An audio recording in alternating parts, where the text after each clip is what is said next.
Darbi, and today is a special episode for Say So Podcast.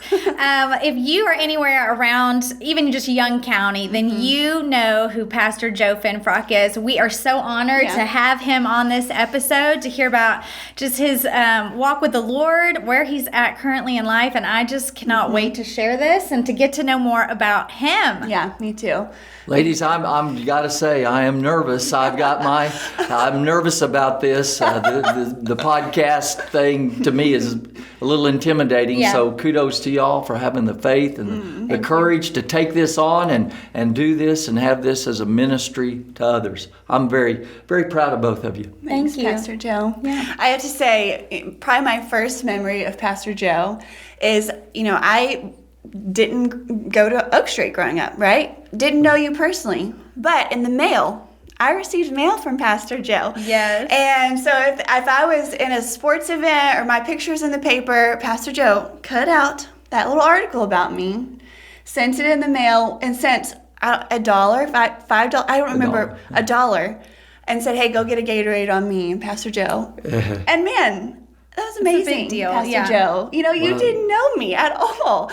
And I think that just really speaks to who you are. Yeah. That you just care about people. You're a people guy. It was one of those things, you just do something once, you go, that was the right thing to do, and it just... Yeah. Actually, the story started years ago. My mother, our weekly newspaper, she would go through it, and if somebody's name was in there or something, she'd cut it out and send it to them. And I thought, I was embarrassed. As a Right, how you are as a kid. Yes. Mom, that's nutty. People are going to think you're off. And I was visiting a friend of mine who had opened a new business and was very successful, and went in his office, this big mahogany desk with glass on top. He said, come over here. And I went over there, and under the glass was an article out of the paper that my mom had sent him. He said, wow. He said, Joe, you'll never know how much that meant to me. Yeah. And I was dumbfounded. I was like, really? And so I came here and really didn't even think about that. Just one day, Mom would cut that out, and it wasn't long. I thought, well, I'll just stick $1 in there, get a coat, get a Gatorade, get something. It's a great and so idea. it's. Who knows, right? Well, who it meant a lot to Who me. knows? Well, Kaitlin, you were such a role model, a young role model in high school. I was very, very proud of you then. Well, and thank now. you. Just sowing Thank you. seeds. Kind of like that Noah Jilek. I mean, you just right. a cut, just different, cut different, and carries himself different, and a real. He probably needs maybe $5 to afford a Coke now, though, right? Almost. Inflation Times have it is. Yeah, I was gonna say I about went broke with you though. I mean, she was in the paper, twice a week, with athletics and other things she was doing. So, but it was fun. Well, Pastor Joe, you mentioned your mom and this learning this from her, how to love people. So tell me a little bit about your growing up. How did you come to know the Lord? Were you raised to know the Lord, to be in church, or how did that happen? Right. Thank you. The old joke is I had a drug problem as a kid. My parents drugged me to church.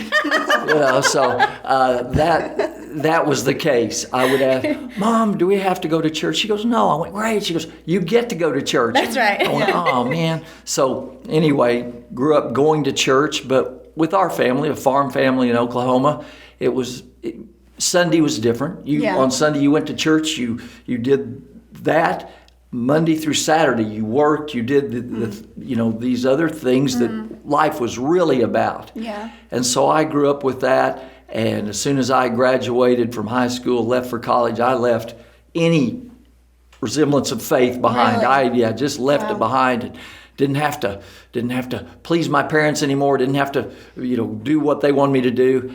And so for about 4 years, I lived in the darkness. I mean, just thinking, like the prodigal son, just thinking, this is life. Wow. I don't answer to anybody. I do what I want.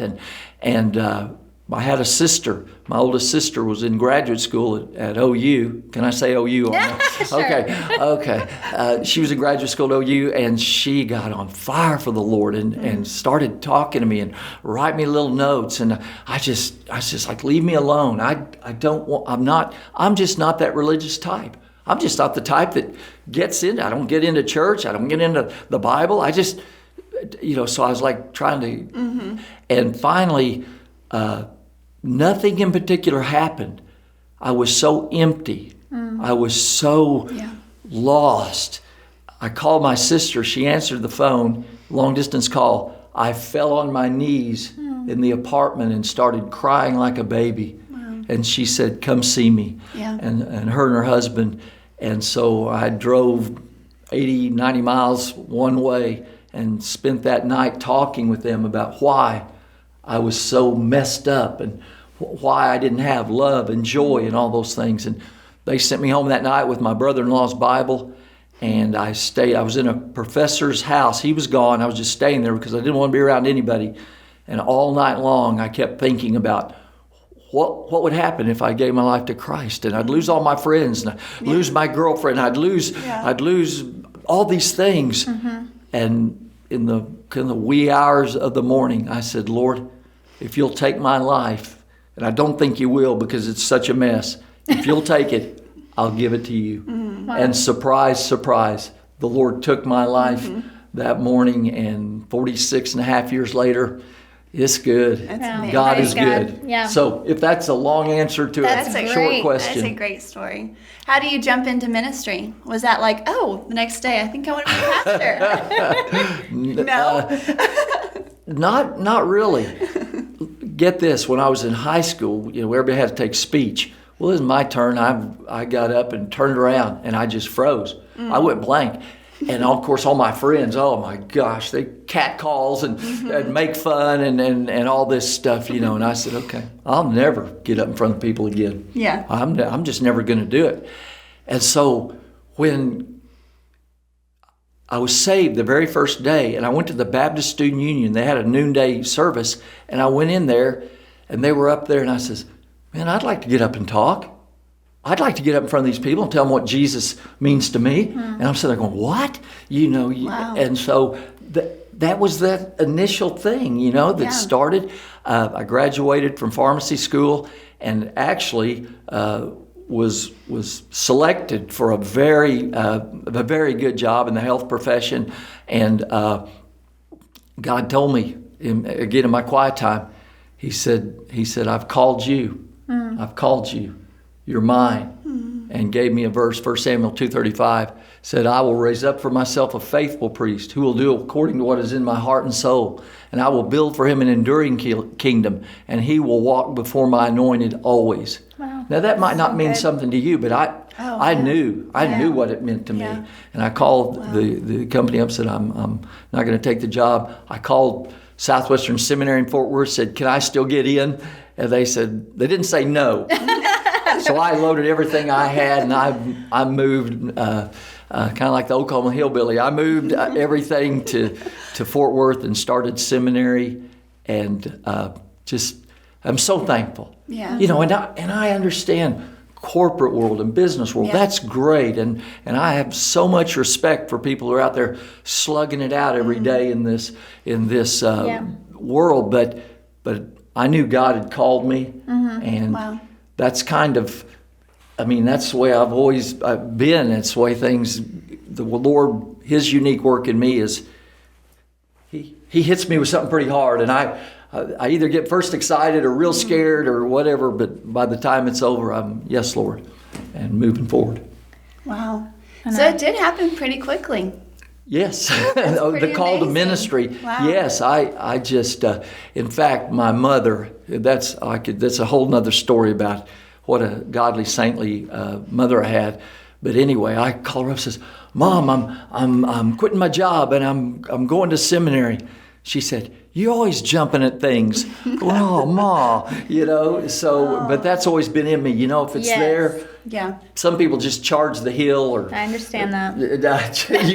Are we twins separated at birth? You're speaking my language. Okay, I understand. Forget the hill. Doesn't matter what's on it. And I've ready, fire, aim. But I've, that's just. God, I know, wired me that way. Yeah. He made me that way. Yeah. Some people can sit down with, accounting and other things, and sit there and really enjoy it. And I just love people. Yeah. I love being invited into their lives at some level and a lot of different levels, but ultimately it's to share Christ. Yeah. You know, whether it's, hi friend, meet you on the plane flying to Honduras, or someone that, Yeah. my next door neighbor, when we bought our house, he called his daughter and he said, the worst thing in my life's ever happened. She said, what, Dad? He said, a Baptist preacher moved in next door to me. And it's a long story. I mean, a long story, but was able to see him come to know Christ. And when he had a massive heart attack, the family's first call was to me to come down to the hospital. So God's been good. He's, you know, I haven't ever flown a jet airplane or you know, the Apollo moonshot, but God's given me a full life, and I'm very, very grateful and thankful for it. Yeah.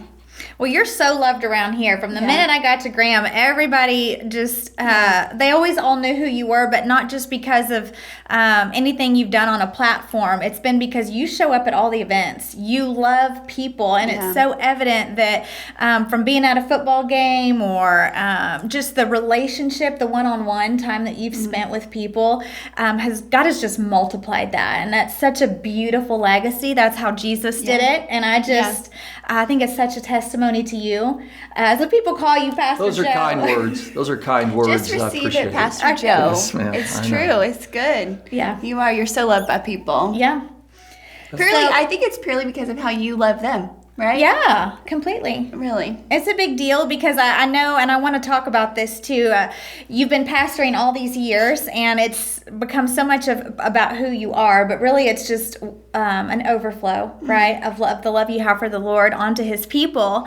But now you're kind of moving into a different industry, so to speak. So tell us a little bit about what God's been doing in your life in the last 6 months. Okay.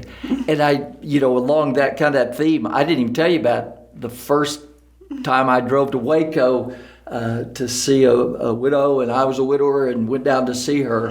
I proposed, and I mean, so it's been one of those, but that's a whole long story, but it was just right, and God's brought Patty into my life, and it's been a whole new season. So that's taken some, that's been very interesting. I always tell people, blended families, oh my goodness, and now I are one. Yeah. I'm in a blended family and beautiful kids and grandkids, but still, that's one more step in the journey. Wow. Yeah. And then early this year, right before Easter, I'm kind of one of those significant Bible period things. And 40 days has always meant a lot to me. And I grew up Baptist, so we didn't do that. We didn't do Lent, and we didn't do all those, but we've done that, and I've done that in my life several times where Lord, okay, I'm going to set aside 40 days and seek you. And often fasting and prayer, but always in prayer. Lord, what do you want for me? And so I challenged our church to spend 40 days of doing that right before Easter. And I'll never forget, I just finished a message on 40 days of exploring God's abundance. The spies that went into the land and for 40 days, and they came out with the grapes so heavy one man couldn't carry them. Yeah. And I finished this message, and I just had this thought, there's some abundance that you're not experiencing, because you've got in the rut and the routine of what you've done, and you love what you do, but you're missing out on something. I really had that thought, and I just said, Lord, what do you want me to do? And I heard the voice. I heard His voice, and He said, run for county judge as a write-in candidate. My first response is, that's crazy. That's Lord, you've asked me to do crazy things my whole life. This is the craziest thing I've ever heard. And because I was the person, if someone wanted to talk politics, I'd leave the room. If they wanted to get engaged, I'd get away, because I saw how divisive and antagonistic and that normal politics made people, or didn't make them, but they acted out that way. So I always ran away from it. Yeah. So to do that, well, this was day 17 of 40 days. So my wife was coming down for us to spend time together in prayer. And after we finished, I said, I need to tell you something. She goes, what? And I said, it's a story. And I told her that story, and she went, I said, what do you think? She goes, I think you'd be a perfect judge. Aww. I said, honey, I don't even know what the judge does. She said, well, go ask him. I said, well, it's Friday afternoon, you know. She, go ask him. Yeah, I'm telling you. That's simple, huh? And so I found Judge Bullock and sat down and told him the story, and he looked very surprised, and he says, well, it's not impossible, but it's going to be very difficult. And I said, I assumed that. Yeah. You know, there was one write-in vote in Young County in 2016 for the presidential election. Guess who? Me. I wrote in the name of someone because but I thought, well, a lot of people do write-ins, right? I mean, just a lot of people. I found out the newspaper said there was one write-in vote out of like the thousands and thousands. And I thought, boy, this write-in stuff, nobody will ever win a write-in election. So anyway, people ask me, well, that means you're going to win, and what are you going to do, and all these things. And I said, here's what God told me. Run for Young County Judge as a write-in candidate. He didn't tell me I was going to win. Yeah. He didn't tell me right. anything else. And so if you would ask me, well, hey, let's do it this way. Well, here, I can get you on the ballot. Here's your name. I would say, no, God told me to run as a write-in candidate. And so that's what I'm going to do. And I'm, you know, in all this, again, it's a different world for me. It just is. Some things are universal.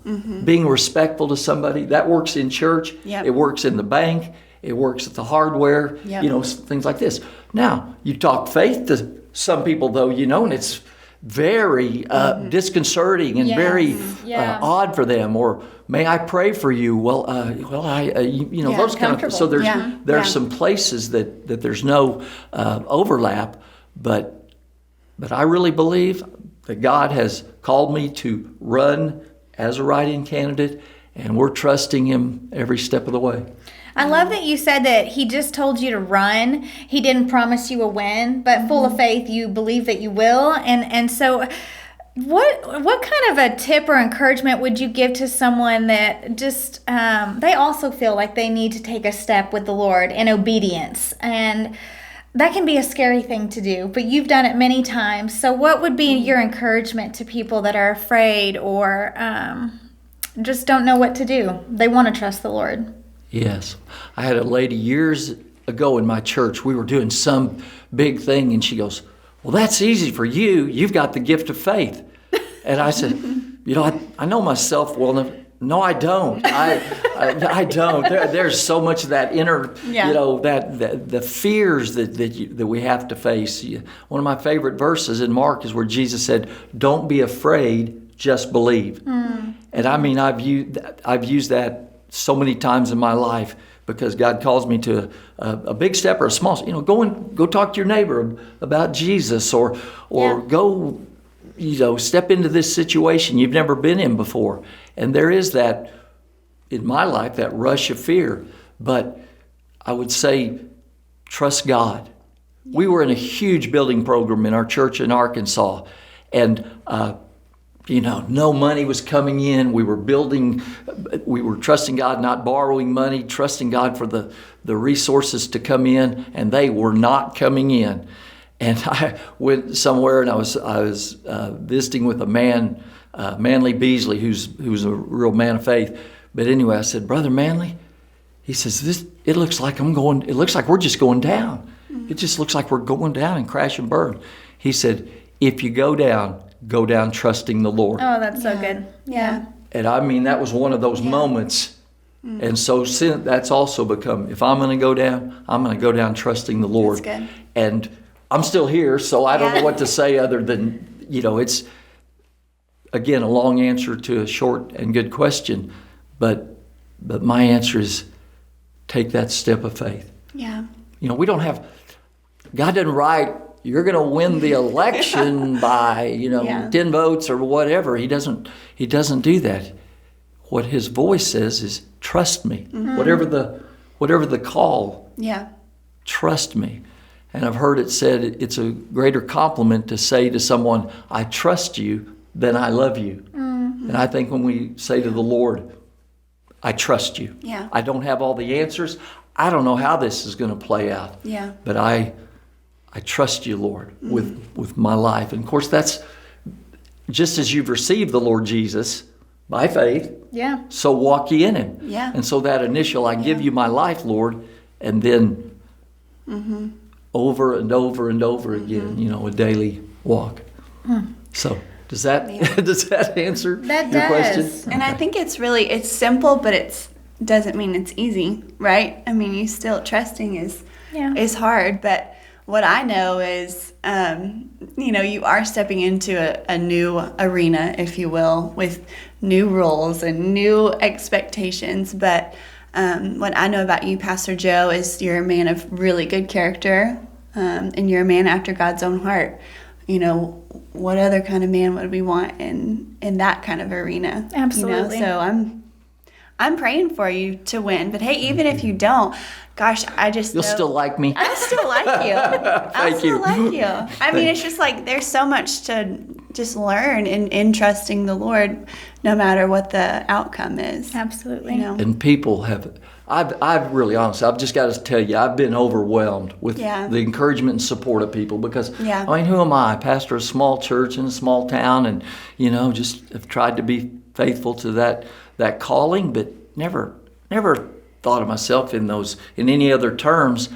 And so it really has been gratifying or humbling is really the word for people to be supportive and encouraging. And this is great. Yeah. One guy told me this is crazy good, and I said okay, I'll agree. But my point is, when people ask you, what can we do? How can we support you? We're going to vote for you. What are we going to do? It's always the same. Please pray for me. Mm-hmm. This is a huge responsibility. Yeah. Yes. I mean, 17,000 people in Young County, and the judge doesn't have this ultimate authority over everything, but he has influence, and his influence for the good or for the godly and for those kind of things, I don't take lightly. Yeah. But I do ask humbly for prayers. James said, if anyone lacks wisdom, let him ask of God. And so I'm asking daily for the wisdom to, if elected, the wisdom for just the campaign, but also the wisdom for, if elected, how to serve well. Yeah. I know if I ever need a judge, I don't really care what their background is. I care that they have good character and integrity, and that's who I'd want in the seat if I ever am in that situation. So we'll be voting for Pastor Joe Finfrock, write-in county judge. You guys should too, and just such an honor to have you share your story, what God has done in your life, just His faithfulness. I'd vote for you because you're voting for the Lord. That's right. I will every day. I've told people for years, the thing you fear the most has the most blessings. That thing that you're afraid to do, really, God's got the blessings waiting. So I would say that my fear of doing a podcast with y'all and not knowing never done it before, I've been blessed. The blessings have been to be with you two ladies and to just hear your faith and to know that you love God and you love Pastor Joe. We do. Thanks for joining us today, Pastor Joe. My honor, my privilege. Well, we'll see you guys next